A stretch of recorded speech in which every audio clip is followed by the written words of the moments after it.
Ayan guys, nagluto tayo na suman, nilapit, inatata sa ibanag. Yan, so yummy. Yan ito siya. Oh. Malalaki guys, kasi mahal ang dahon ng saging. Ayan o. Oh. Mahal kasi yung dahon ng saging, kaya ayan.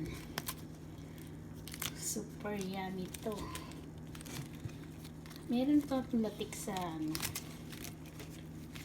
Meron pang latik. Ayan.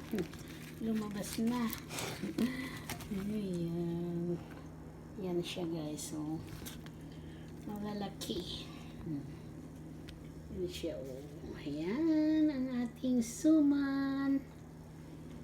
Yan. Lasang inatata. Kaso malalaki to guys. Hindi katulad ng inatata sa ilagan na maliliit. Malalaki to. Pero magkasing lasa. Ayan, ayan, ayan, ayan. Merienda, merienda.